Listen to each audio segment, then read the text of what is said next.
এখানে কি করা হচ্ছে? এখানে বুনি বেলা হচ্ছে।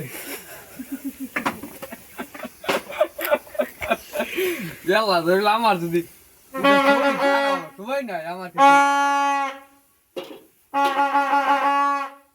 এখানে আল আছে, মফির গমস্তা হিসাবে কাজ করতেছে, হরিণ অবস্থা আছে। আপনারা সকলে দেখেন। ছাড়ি দেবো একটা ছাড়তো না। আমি কই ছাড়বো না। তুই দে ভাড়া দিয়ে যাবো আমি দিয়ে দেবো এই আসে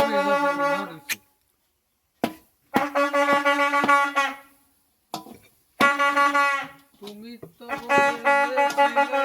প্রথম গানে